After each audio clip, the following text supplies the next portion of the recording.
Okay, so I'm going to talk to you now about the larger Flumies. This is a number 8. You can begin in the same way with your hand like this and just pushing off a little bit off the forefinger. And the thumb, as always, is just touching the ball. And you know, at the beginning, when I'm gliding across the surface of the gong, caressing the surface of the gong, my thumb is in intelligence mode. It's feeling what's the vibration, and I can feel it before I hear it. So it's really good to be in that feeling space, that openness. And if you're tense, you can't feel a thing. It's like the old adage of flying an aeroplane by the seat of your pants. You've got to be really relaxed and open. So this is the beginning. There's a number of ways, and I'm going to show you my two favourite ways. If the gong's in front of me, and it's a large gong perhaps, I'll have one hand like this, and the second hand I will bring across and just gently touching either side of the shaft, and it's a guide. Rather, it doesn't do anything other than guide. Notice the space under my arms. I'm not like this. I can't play like this. I won't get much enjoyment at all, and the sound will be awful. I have to be open. I've got 1 foot forward, and notice the angle of the shaft. It's not so much perpendicular, but here, and that gives me much more of a purchase of the flumie onto the gong surface. And the movement is down like this, maintaining this openness. The other way, my preferred way, is I cross my hands. It's like some Qigong movement that my partner teaches. The wrists are crossed like this.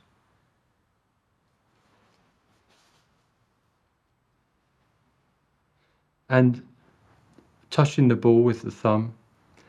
And my other hand, it's just pushing a little bit, or just a little bit, a tiny bit of pressure on the shaft. I don't want to be here, and obviously my wrists won't be joined, so that's where I am. And the movement comes from my waist.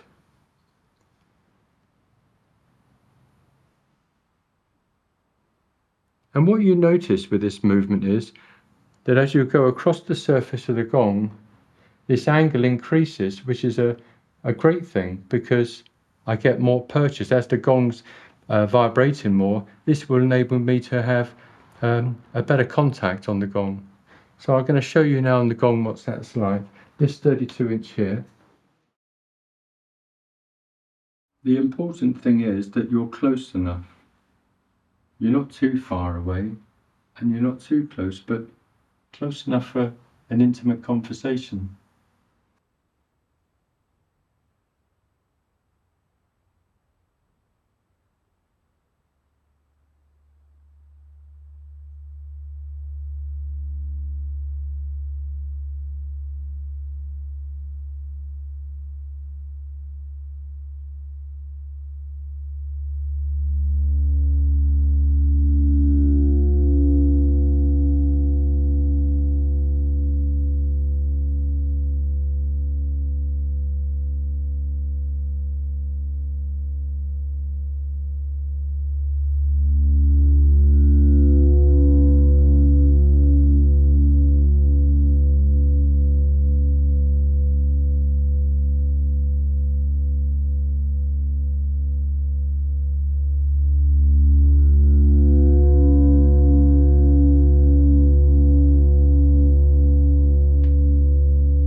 If I find that there's a bouncing effect with the flumey head, I can push with my thumb into the ball, and that will control it.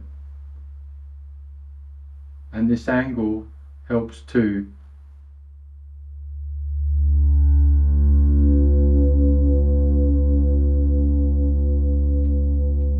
The gong doesn't move too much.